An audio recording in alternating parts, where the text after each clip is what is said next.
Well, good afternoon and welcome to Scientists in Action from the Denver Museum of Nature and Science. I'm Steve Lee. I'm Curator of Planetary Sciences here at the museum, and it's a real privilege to have all of you on with us for this broadcast today. I'm told that we have over 1,000 elementary and middle school students joining us this afternoon, and I just got to tell you, it's so exciting to be talking to people of your age. You are the ones that are going to be going to Mars 20 years from now. All of the current astronauts are going to be too old. I'm certainly going to be too old. It's the fourth graders, the eighth graders that will be in line to be the astronauts that first become the first men and women on the surface of Mars. So I sincerely hope that one of you out there today is going to be inspired to follow this path, and in the mid-2030s we can be watching you setting footprints on the surface of the red planet. So today's program is really an amazing opportunity for all of us. We're going to be talking with Dr. Kjell Lindgren. Kjell is a NASA astronaut. He launched to the International Space Station back in July, and he agreed to do what's called a crew choice event. We've been working with him at the museum since the beginning of this year, working on outreach programs and various programs for the public. And he told us that once he was on the station, he'd be happy to do one of these video chats with students. And so that's how we got to where we are today. So out of all of you joining us, there are 10 schools across the country, from Michigan to Alaska and Canada, that we've been working with for the last month. They have all recorded questions to send up to Kjell, and when we get to that live link in about 15 minutes, we'll play those questions for him, and he'll be able to tell all of you what he's been experiencing. So I just want to give you a little bit of background now about Dr. Lindgren and what he's been doing. But before we start, behind me is this picture of the International Space Station, and Kjell is going to be in this module right here. This is called the Destiny Laboratory, and it's one of the main laboratory spaces on the space station, and so he'll be able to tell us more about that. But just to get a feel for the scale of the space station, this is about a football field wide, and it's about the volume of a 5-bedroom house inside. There are typically 6 crew members on board, and something maybe most of you don't know is it's been 15 years that the space station has had a crew on it continuously. And so that's being celebrated this coming Monday, 15 years of continuous habitation, which is a really remarkable thing. And so if I can switch to some slides, I want to tell you a little bit about Kjell Lindgren. And so this is a great view of Kjell in his what's called the extravehicular mobility unit, or spacesuit. This is the spacesuit that he will have worn on his spacewalks. And just yesterday, he and Mark Kelly spent almost 7 hours outside the space station doing a spacewalk, and I'm sure he'll be telling us a lot more about that. But just a little bit about Kjell's training. It was back in 2009 that he was selected as an astronaut. I think we have a view of his class. It's every few years NASA puts out a call for applications to become astronauts, and they typically get many thousands of people applying, and they narrow it down finally to maybe about a dozen. In this case, the 2009 class was 14 people, and Kjell is on the upper right corner in this group. And so that was 2009. It took 2 years of training before they were considered that they graduated from being candidate astronauts to actually being full-fledged astronauts. And a lot of what they do, if we continue on to the next slide, there's just a whole range of training activities they have to go through. One of them is survival training, and this is Kjell and his 2 crewmates that are on the station right now. They were dropped into an area in Russia and they had to fend for themselves for several days. And this is in case when they're coming back from the station, or if there's an event on launch where they abort the launch, they might come down in the middle of Siberia or in the middle of Alaska or some remote area, and they will have to survive for the time it takes for them to be rescued. So that's an essential part of their training. The next slide, of course, they're also taught to fly. And this is Kjell in a T-38 NASA trainer. So lots of these things are a lot of fun. Being dropped in the middle of the wilderness, maybe not so much, but it's all essential. And there's lots more training in zero gravity aircraft, like our next view here, the entire class in what's called the Vomit Comet, where they do parabolas in this large aircraft, and it gives them about 30 seconds at a time of zero gravity. Again, Kjell is on the right-hand side of this picture. And moving on, many of the training activities are actually done with virtual reality goggles, where when they're training for spacewalks or where hardware is in the station, they put on these goggles and have a computer-generated image that allows them to interact with the environment. So this is something that many of you, I expect, are familiar with just playing video games. And if you've ever heard of an Oculus Rift, this is the type of system that NASA uses in their training activities. And our next view here is after about 2 years of just training to be a general astronaut, that's when Kjell was assigned to a specific crew. And this is his two crewmates, Kjell Lindgren from the Japanese Space Agency on the left, and Oleg Kononenko from the Russian Space Agency on the right. And here they're doing medical training with a medical dummy. And so they actually spent from December of 2012 until they were launched in July of this year. So about 2.5 years of training specifically for this mission and training together to be on this mission. So they're very comfortable with each other. They know what each other are thinking at any given time, and that makes them a very, very effective team. Okay, let's move on to actually getting them into orbit at this point. So this is the three of them, Lindgren on the left, Kononenko in the middle, and Yui on the right, in their spacesuits that they launch in. And they launch from Russia on a Soyuz spacecraft. This is a 3-person spacecraft, and there's a lot of differences between how these missions take place versus something like the space shuttle used to be. The Soyuz rocket is rolled out to the launch pad on a rail car. It's pulled out on train tracks, and then when it's on the launch pad, it's rotated vertically, and that's where it launches from.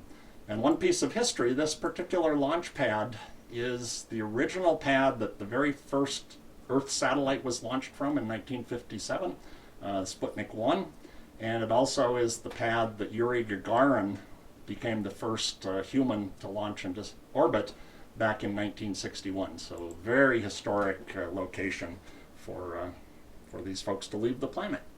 And so let's look at what happened on launch day. This was on July 22nd. Here's the 3 crew members, Kononenko in the front, Kjell Lindgren in the middle, and Kjell Yui in the back, as they're ready to enter the elevator to carry them to the top of the rocket and be tucked into their Soyuz spacecraft. And a few hours later, the Soyuz rocket lit off. It was the middle of night in Kazakhstan, where the Baikonur Launch Center is. And I think next we actually have a video showing the launch and the arrival at the space station on July 22nd. So if we could roll the video. We have engine start. 10 seconds to launch. Engine from across flight speed. Copy. Engines at maximum thrust. We have liftoff. Left guys, thank you. Liftoff of the Soyuz TMA-17M on its way to catch up with the International Space Station 5 hours 43 minutes from now. So it takes a little less than Kjell 6 Lindgren on minutes, his or first 9 voyage minutes to into get into space. orbit. Station Moscow. And that video was actually inside the Soyuz craft during launch. And here's the arrival of the crew at the space station. Back aboard the space station for his third visit as a crew member of Expedition 44.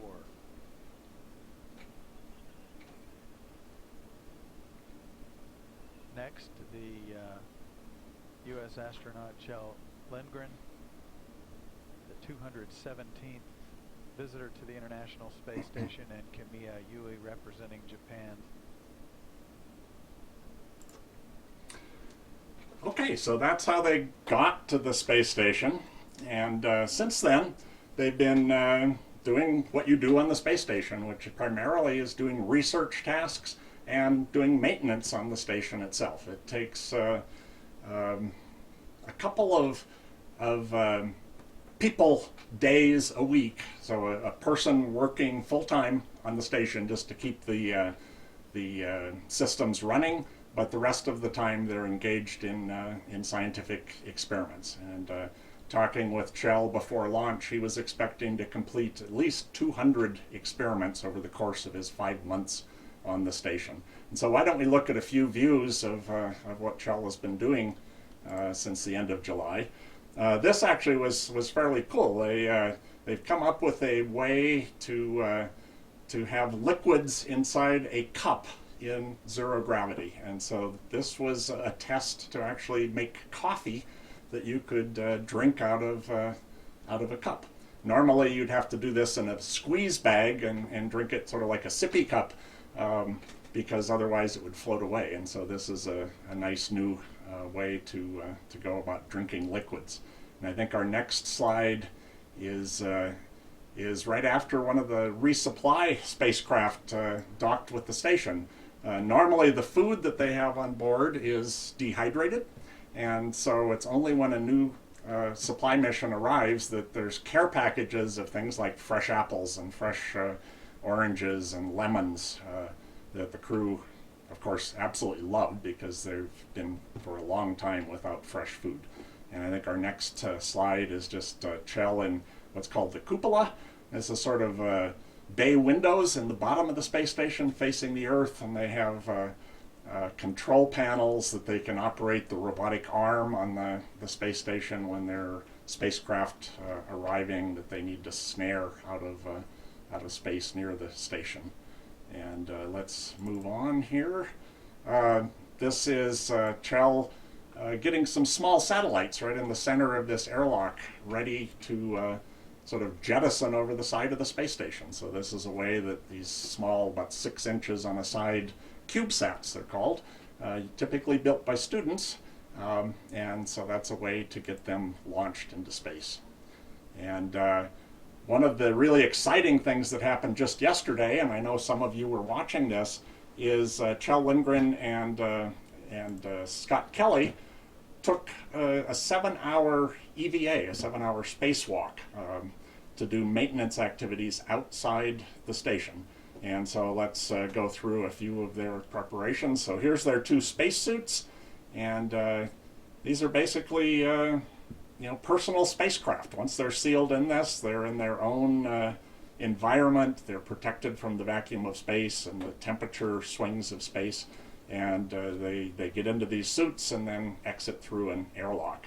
And yesterday, this was at about 6 a.m. Mountain Time, is when their spacewalk started. So right in the center of this image is the airlock, and Scott Kelly is coming out to begin the spacewalk. And I think our next view is actually of Kjell Lindgren off installing an insulation blanket on a scientific experiment outside the station.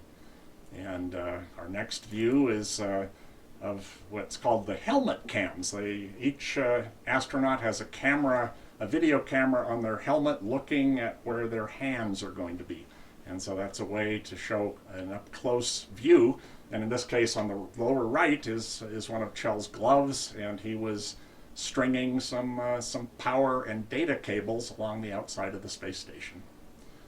And I think our next slide is just a beautiful view. I think we'll certainly hear more from Kjell about just observing the Earth, but there have been a lot of activity from the sun recently, and so that sparks a lot of auroral activity, northern lights and southern lights on the Earth, and all of the astronauts are exclaiming how beautiful it is to be able to see this every day. And so I think we've got just a couple of minutes left before Kjell joins us, and so I know a lot of the questions that we received were how the space station gets resupplied. How do you bring food and oxygen and water and clothing up to the station? And so right now there's 4 different spacecraft that periodically get launched to the station. And so the first one is from Russia. It's called the Progress vehicle. This holds a couple of tons of equipment and or supplies, and it is launched from Russia the same way that the Soyuz carrying the crew is, and it docks with the space station. They unload the payload, and then they load in garbage, all the trash that's accumulated. The Soyuz undocks, and then it burns up in the Earth's atmosphere. The next spacecraft is an American one. This is called the Cygnus. This is built by Orbital Sciences ATK.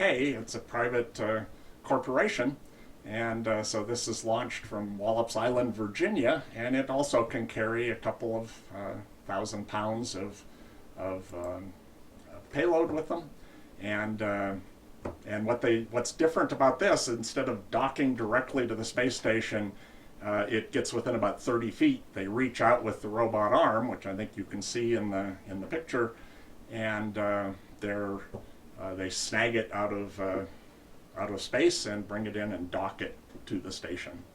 And so the next view is of a Japanese module called the HTV, and these launch a couple of times a year as well.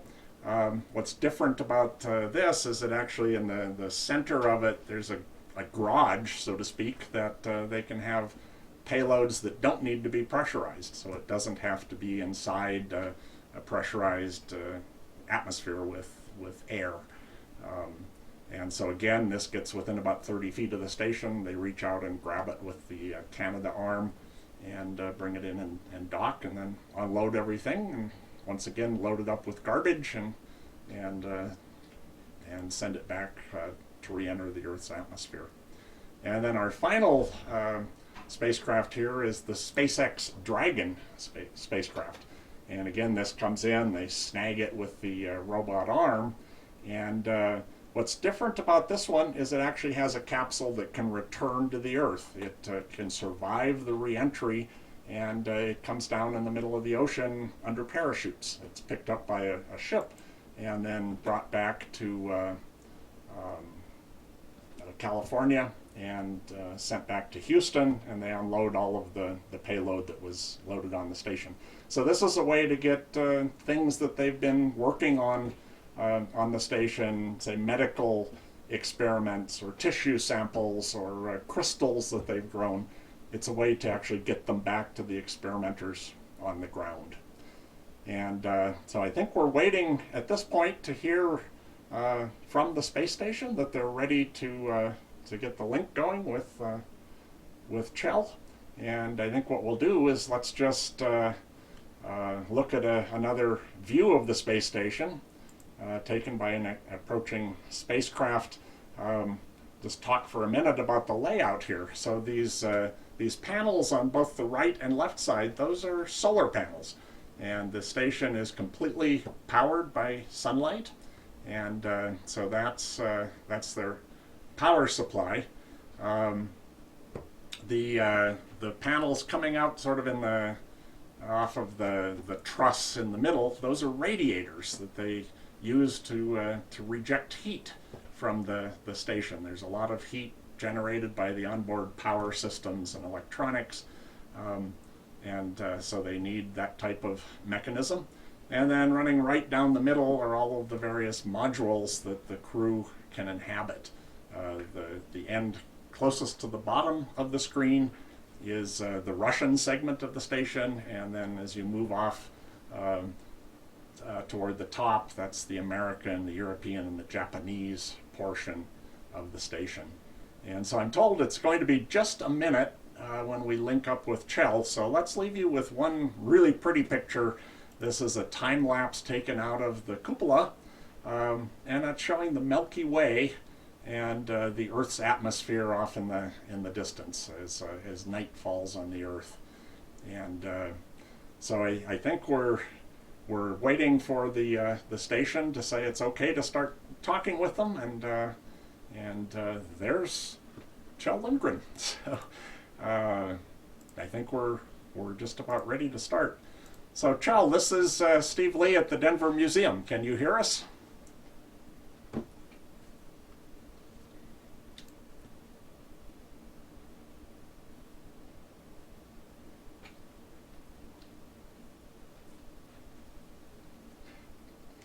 Kjell, can you hear us?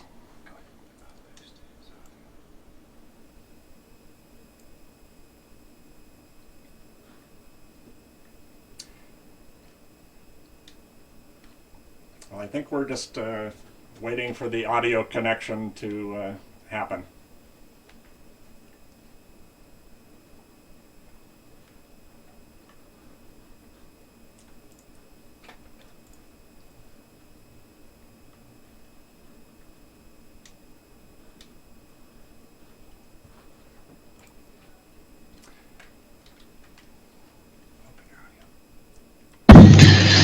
Voice check 1, 2, 3, 4.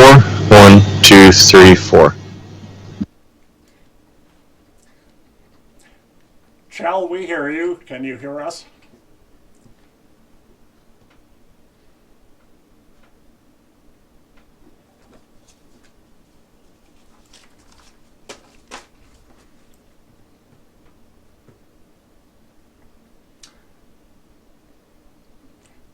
Testing 1, 2, 3, 4.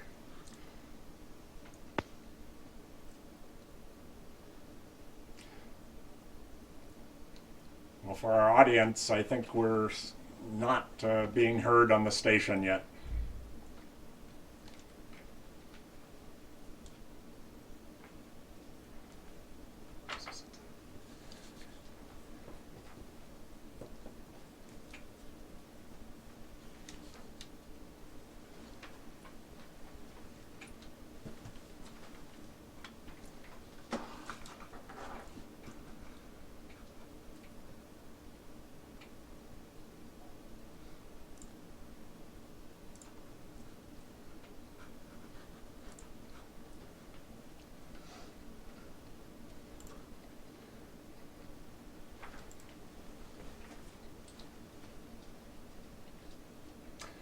Kjell, can you hear us?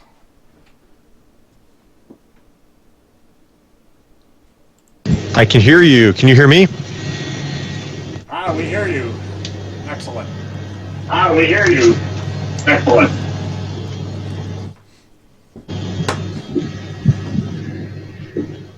Hey, Dr. Lee, how are you, sir? And hello to the Denver Museum of Nature and Science. Thank you so much for coordinating this amazing downlink and outreach event with so many students and schools all over the country and in different countries too. Well, thank you, Kjell. It's great to see you.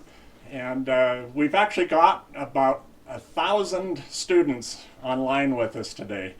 And we've got students from 10 schools that have sent in questions for you. So maybe you could... that is absolutely wonderful. Maybe you could tell us where you're standing right now and a little bit about what you've been up to, and then we'll launch into the questions. Absolutely.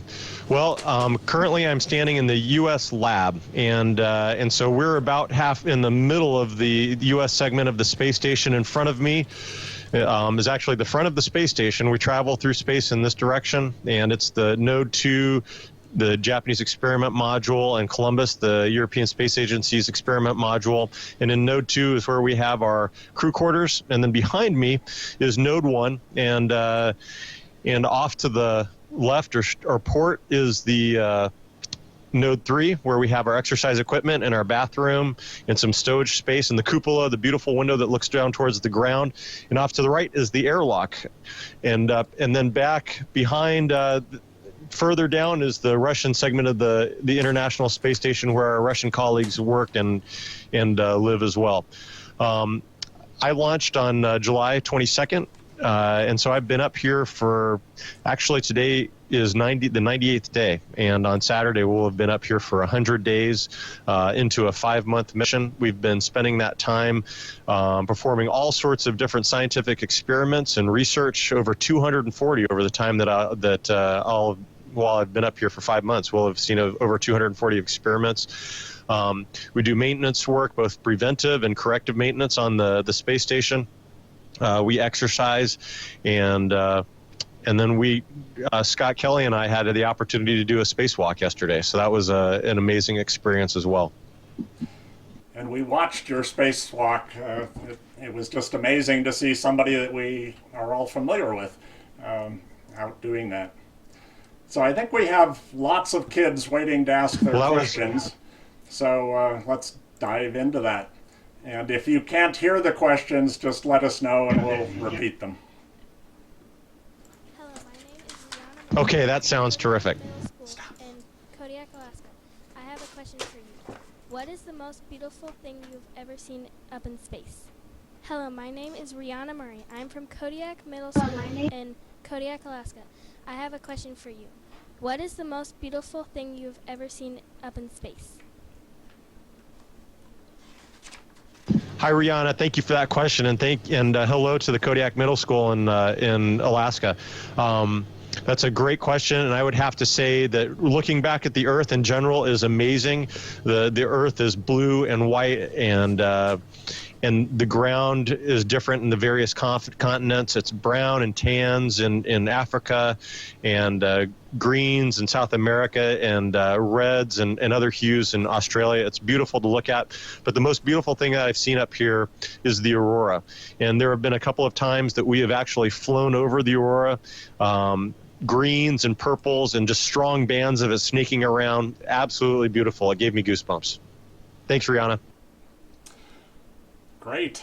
I think our next question is from Pinkerton Middle School in California. My name is Annie Lindley from Elizabeth Pinkerton Middle School, and here's my question. During your EVA, when you look at Earth, do you feel like you're falling? Is it easy to get disoriented?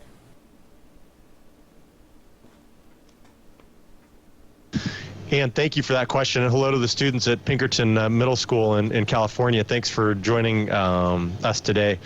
You know, it is actually very easy to, I think there have been several folks that when they've gone outside, they get that sensation of falling. For me, there was definitely a sensation of speed. It was more than I experienced when I just look out the window here from the space station. And I think it has a lot to do with the fact that you have your whole vision, even the peripheral vision, that senses the velocity of the Earth going below. And I think it's also very easy to get disoriented during a spacewalk, and that especially when it's nighttime, because all you can see, it's super dark out, and all you can see is just really what's in your view from your headlamps.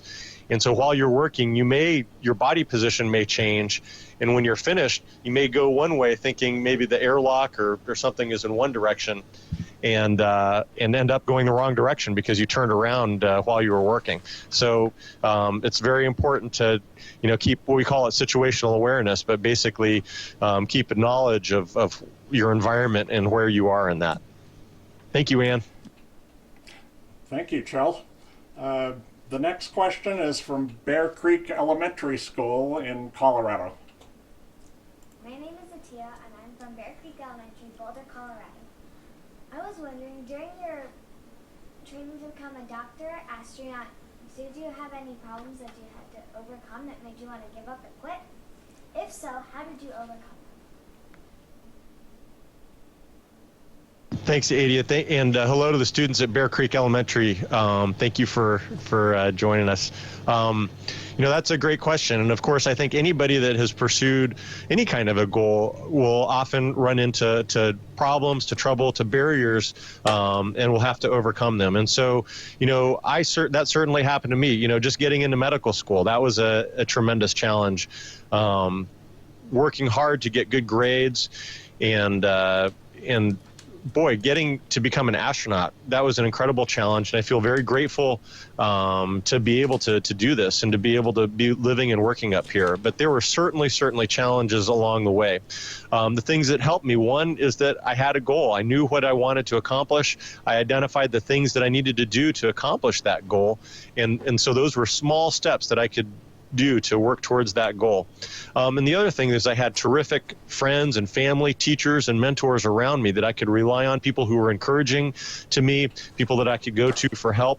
And so I think that was also important to be able to get here today. And so becoming an astronaut, getting to be up here on the space station, for me is not an individual accomplishment. It really represents the hard work of all of these people around me who walked alongside me on this journey and helped me to get here where I am today. Thanks, Adia.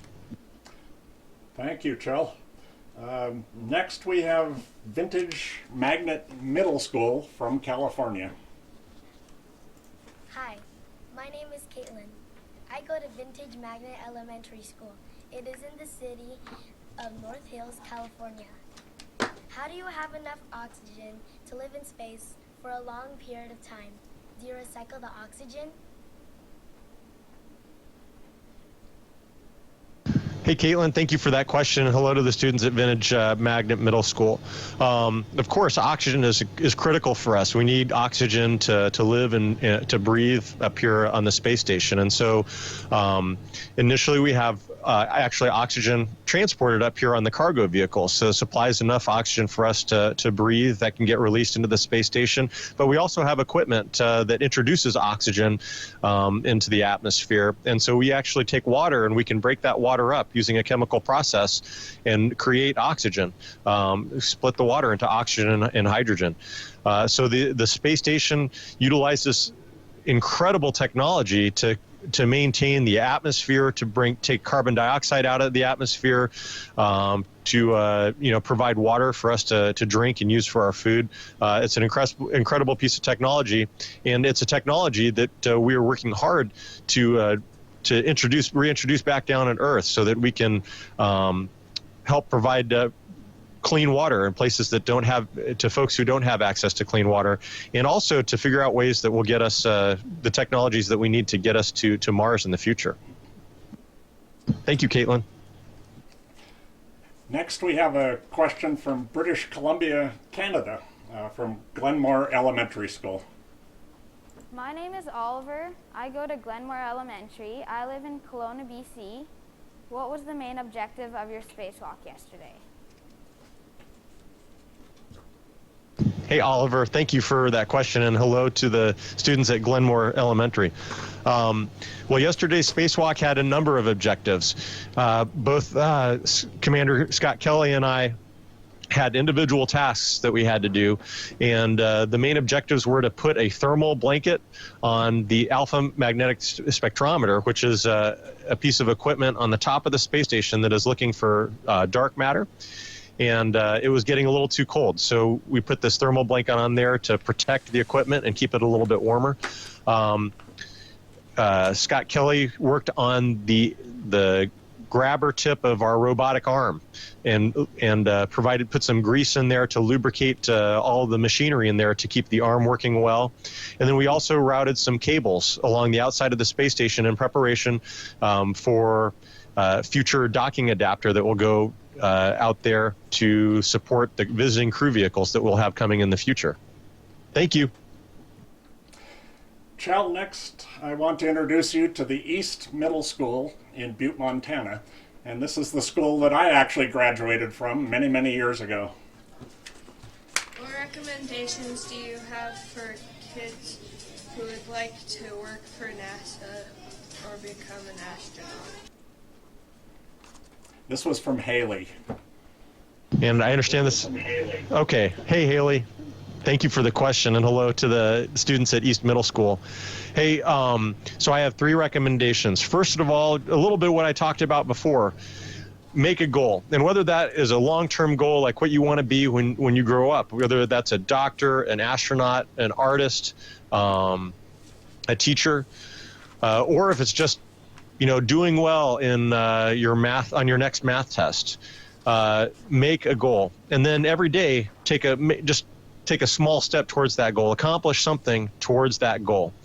The second thing is if whatever it is that you want to do in life, do something that you love. You're going to do far better at something that you enjoy and that you have a passion for than doing something that you think other people want you to do.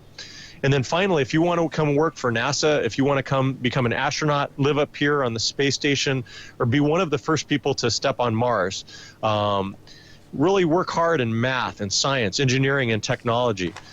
This is the language of space, and you need to be fluent in it. Thank you for that question, Haley.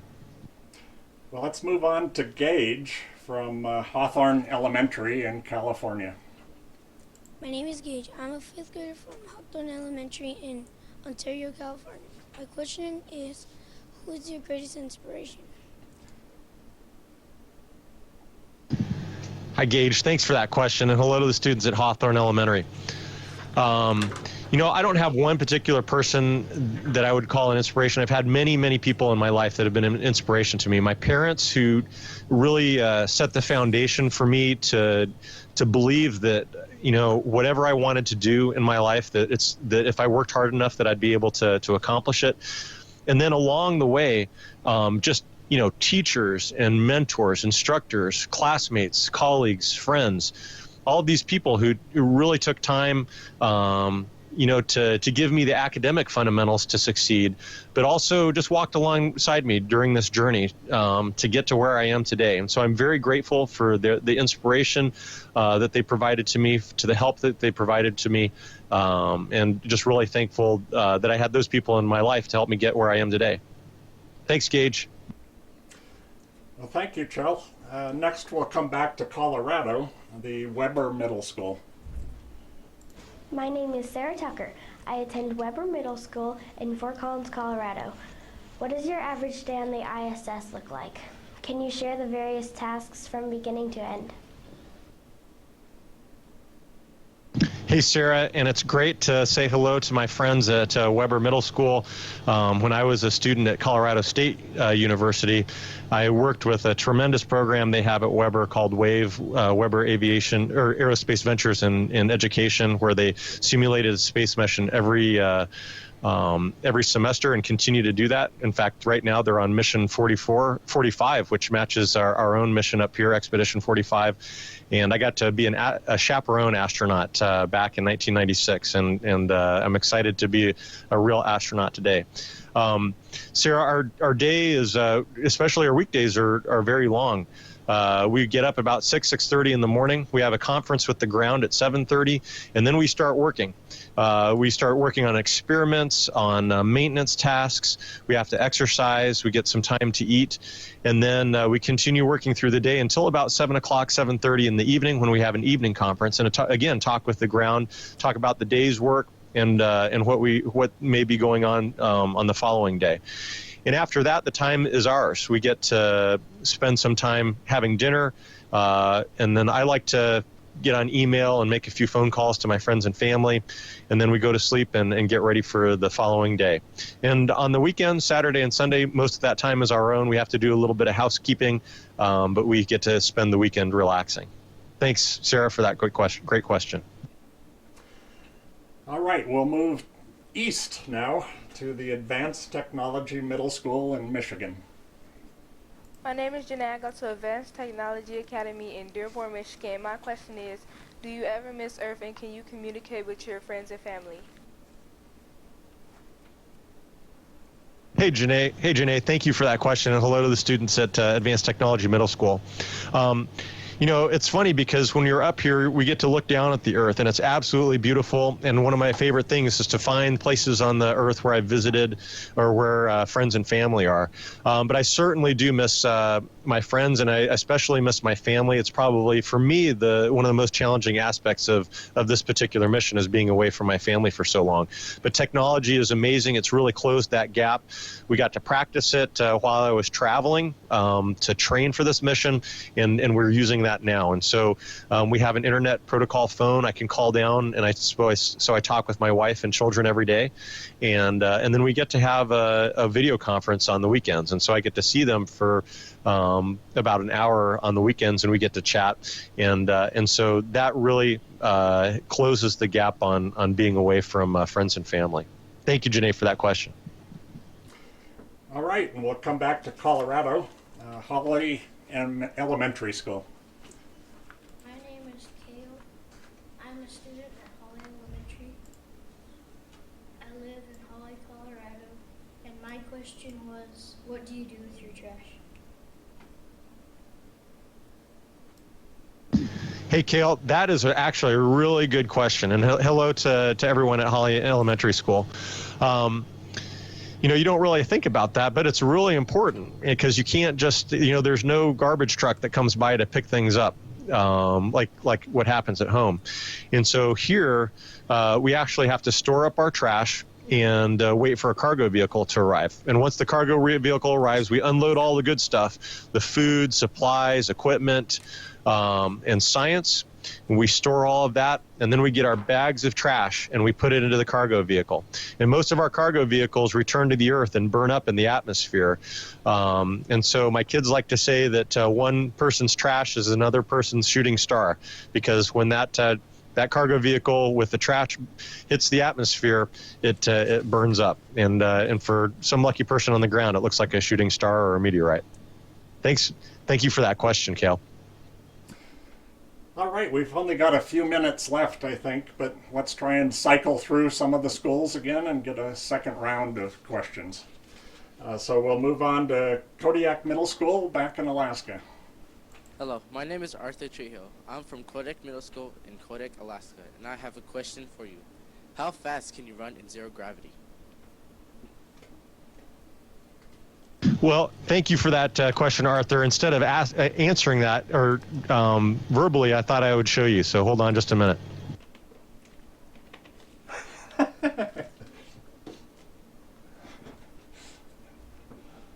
And right now I'm running 17,500 miles per hour. So that's pretty fast. That wins the prize for the best answer. That was kind of a silly answer, but you know, we actually don't run up here. We float for the most part, but it kind of looks like we can walk around or run because we use handrails on the ground and move with our feet a lot of the time so that we can carry things around. But thank you for that question, Arthur. Okay, let's go on to Pinkerton Middle School back in California.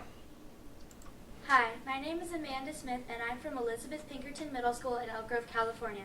And my question for Kjell Lindgren is, how do you cope with having no sense of direction, up and down and east and west?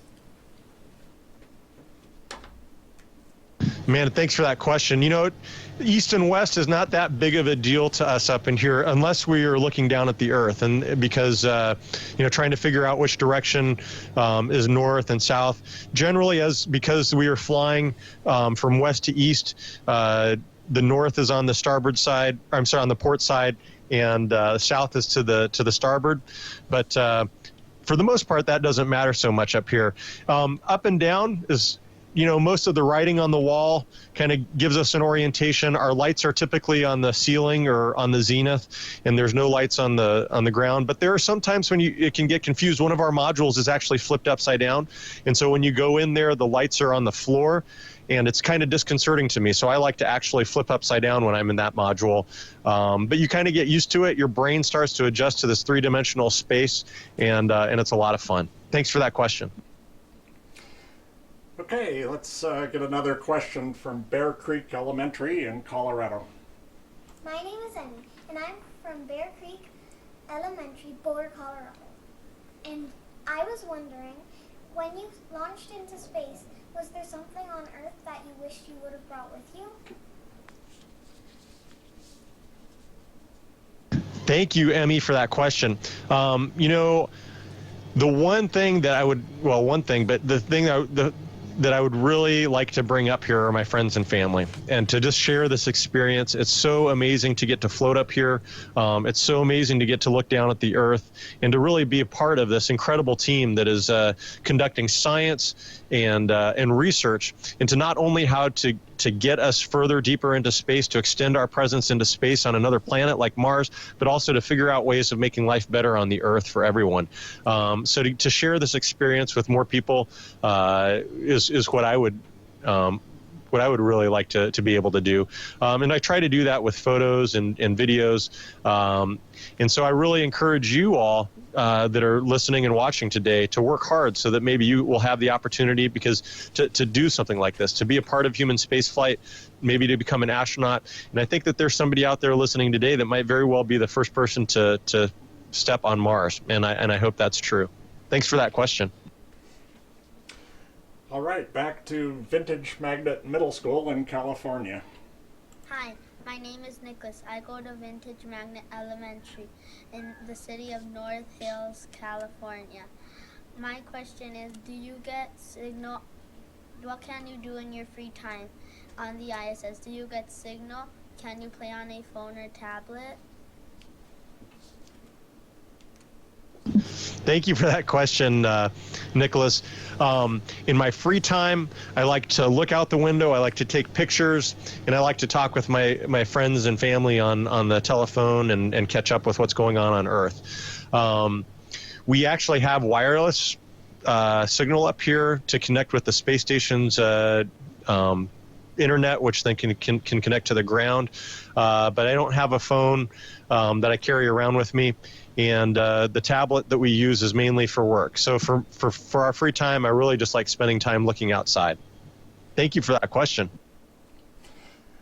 Okay, and moving back to our friends in British Columbia. A question from Glenmore Elementary. My name is Keely. I'm from Glenmore Elementary, Kelowna, BC, and I'm wondering how you clean yourself in space. Keely, great question. Back in the United States' first space station program, Skylab, they actually flew a shower to see how it would work to shower in space, and it turned out to be kind of a big mess because more water. You ended up getting water all over the shower curtain, this kind of circular shower curtain. It took more time to clean up the shower curtain than it did to kind of clean yourself. So now we basically just kind of use a washcloth and some water, and we wet the washcloth and just use the washcloth to clean ourselves off every day. Thanks for that question. And now we'll go back to East Middle School in Butte, Montana. Is your research going to be used in the NASA plan to put people on Mars? If so, how excited are you that you will be helping with that program? And that was Walter. Walter, you bet. Walter, that was a great question. Thank you so much. One of the jobs of the International Space Station, and I like to think of it as a bridge to Mars. We were really figuring out a lot of the technologies, the equipment, the training, and the psychological support, the medical support that's required for a trip to Mars. That is a big part of what we're doing here on the International Space Station, is building that bridge to Mars. We hope to be there in 2030, and that's why I really believe that many of you out there, your generation, is going to be the ones that go to Mars. And so for me, it's an amazing thing to be a part of that program, to be a part of the generation that is going to train up the generation that eventually steps on Mars. And so it's very exciting to be a part of that program for that reason. Thank you. And next from Hawthorne Elementary back in California. My name is Haley. I'm a 5th grader from Hawthorne Elementary in Ontario, California. My question is, if you had the opportunity to live on Mars, would you do it? Well, that's a great question, Haley. And I think that you'd have to ask me in a few years, because at this point I'm really enjoying this mission. It would be an amazing thing to be able to go to Mars, but that's something I'd have to talk with my family about and really kind of think about, because that's going to be a long trip. 3 years away from family and friends. That would be an amazing opportunity, and it's something that I think that I'd like to do, but that would have to be definitely a joint decision with my family. And thank you for the question. Kjell, our clock says that we're near the end of our time. Do you have a time for 3 more questions? And Dr. Lee, we got started a little bit late, so I absolutely think that we've got a little bit more time. Okay, great. We'll move back to Weber Middle School here in Colorado. My name is Ryan Kimball. I attend Weber Middle School in Fort Collins, Colorado. What types of experiments have you been doing? And what is your favorite experiment so far? What is your favorite experiment? Hey Ryan, you guys can wave to Scott Kelly as he's going by here. So we get to work on a lot of experiments. My favorite experiments are the ones that, because of my background as a doctor, my favorite experiments are the ones that deal with how the human body changes here in space. And so I really enjoy the experiments using ultrasound to look at the internal structures of our eyes and our hearts, our blood vessels. I think those are my favorites. But one of my all-time favorites since I've been up here was the veggie experiment. And that's where we got to grow lettuce up here in the space station. And it was one of the first experiments that I got to work on when I got up here. I got to see the lettuce grow from tiny little leaves up into these really big leaves that we eventually got to harvest and taste. And so that was an incredible experiment, not only because it was demonstrating that we could grow plants, edible plants in space, but it was a lot of fun, just I think psychologically, to have this green growing thing here in the space station and to take care of it every day. Thank you for that question. All right, back to Michigan, Advanced Technology Middle School. My name is Harrison. I go to Advanced Technology Academy in Dearborn, Michigan, and my question is, how do you keep your bones and muscles from getting weak in space? Harrison, that's a great question. It's something I've been interested in ever since I've been in college. It's super important for us to exercise up here to keep our bones and muscles and hearts strong. And so we have 3 exercise machines. One of them is a bicycle, an exercise cycle, and that's actually right here. I won't pull it out right now, but we fold out the central part and we exercise by using that bicycle. We have a treadmill in node 3, and then we have a resistance exercise device in there, and that basically provides resistance to give us kind of a weight workout. And so we'll do all sorts of exercises to keep our muscles strong. These exercises keep our bones strong and keep our hearts in great shape, so that when we return to the earth that we're in good shape. Thank you for the question. Okay, and then another one from Hawley Elementary in Colorado. My name is Connor, and I am a student of Hawley Elementary School. I live in Hawley, Colorado. My question is, how do you put milk in your cereal? That is a great question. I've been waiting for your question, Connor, because I brought a special prop along here. I wanted to show you a little bit of how we eat in space. And so we have food that's basically comes in 2 different styles. And first I'll show you a drink bag. I've put some water in this drink bag, and we have our galley, our potable water dispenser right here. We basically just stick a drink bag up in there, we get some water out, we put a straw in it, and then that's how we drink from it. And then when we want to, we have a pantry full of dehydrated food, and I have some cereal here that I'll bring closer to the camera so you can see. And then we have some thermostabilized food, basically food that's already been cooked and then heated up so the bacteria kills all the bacteria, and then sealed. And all we got to do is put this in a food warmer. And this is chicken fajitas in here. So I'm not going to open that up, but I will bring the cereal up here and show you what dehydrated cereal looks like. So this little pouch contains some cereal in it, and then on the back you can see some powder, and that is powdered milk. So that when we're ready to eat the cereal, we basically put 50 milliliters of cold water in here and then shake it around a little bit. That makes the milk, and then the cereal is ready to eat. Thank you for the question. Well, thanks for showing us the high point at least 3 times a day of how you eat. So let's do another question from Kodiak, Alaska. Hello, my name is Julia Jangley. I'm from the Kodiak Middle School in Kodiak, Alaska. I have a question for you. Can a sponge absorb water in space? Okay, Julia, that was another question I was waiting for. And so instead of telling you, I thought I would show you how, I don't have a sponge up here, but I've got a washcloth, and so I'll show you how this can still absorb water. So that property doesn't change. But what's a lot of fun is how water kind of works in space. So I got to open the straw here. I'm going to turn the microphone off for a minute.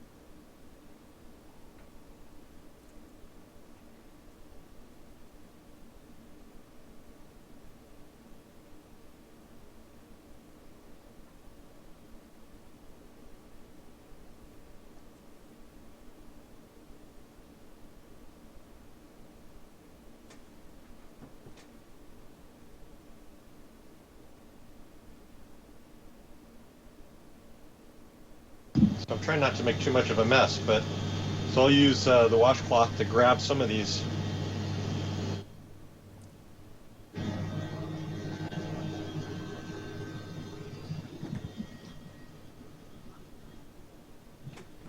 And we'll do that one more time for you.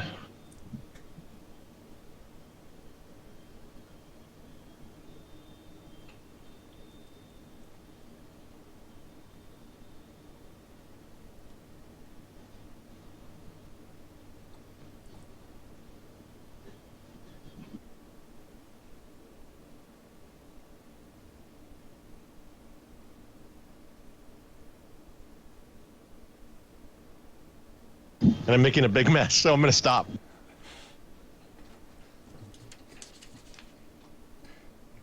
Now that's a lot of fun to see. So I think our last question is from Pinkerton Middle School in California, and it also deals with water. My name is Suchir Artham, and I'm from Elizabeth Pinkerton Middle School in Elk Grove, California. My question is, does the ISS reclaim their water? If so, how do they do it? That's a great question, and we sure do. Our environmental control system pulls water, the water that we breathe out in our breath. It pulls that out of the air and puts that into back into the water system, and then we actually reclaim our urine. So the urine goes through a urine processor and then through a water processor that cleans it and makes it back into water that we can drink and use in our food. That sounds kind of funny, I know, but it's really important, not only for supporting life up here so that we don't have to constantly bring water up on a cargo vehicle, which can be very expensive and time intensive. It gives us kind of a closed system, and that's important for us when we are going to Mars, that we don't have to bring all of that water with us, that we can reclaim some of that water. And like I said before, this is technology that can be used on the Earth to clean water in places that for people that don't have access to clean water, which is a big and important problem.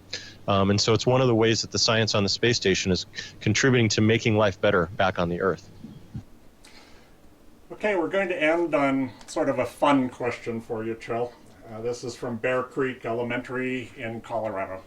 Hi, I'm Ryan from Bear Creek Elementary in Boulder, Colorado. My class has learned and has wondered that since sending adults into space affects them mentally and physically, could you try sending any kids into space soon? You know what? I think that would be an amazing thing, because I think that kids would, their imaginations would be absolutely open wide by the experience of getting to see the Earth from this vantage point, and getting to experience, living in zero gravity. So I hope that there is a day when space travel becomes economically feasible and much easier, so that kids can experience this. And like I said, even if you can't experience it now as a child, I hope that many of you will work hard in school and will set goals to, if not fly in space, to work hard to make life better for everyone else on the Earth. Dr. Lee, thank you so much. Thanks to you for coordinating this amazing downlink. Thank you to the Denver Museum of Nature and Science and the staff there for supporting this downlink as well. And thank you to all the schools, students, faculties, and teachers there that are participating in this today. It was great talking with you all and talking with the students. I hope you enjoyed it as much as I did.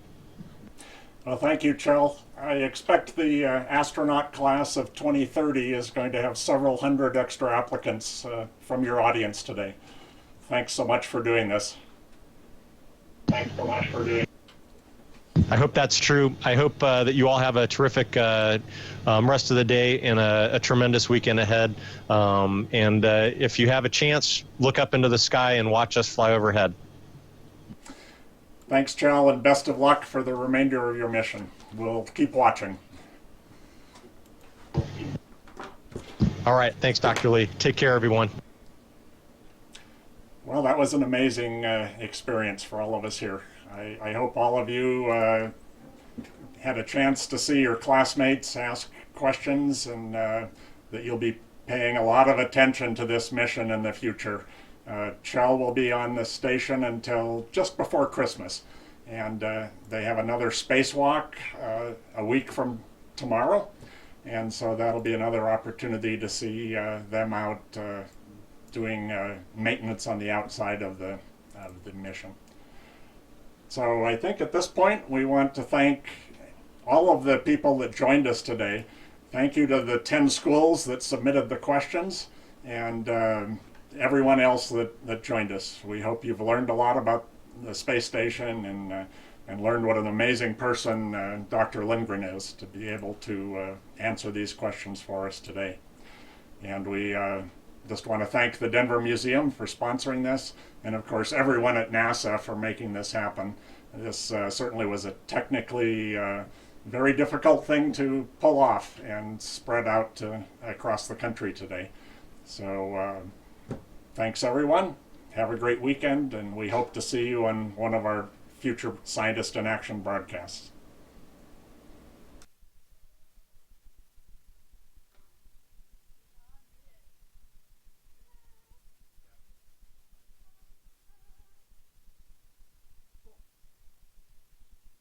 Let's see what he's doing next week. Well, to the 99% level, that was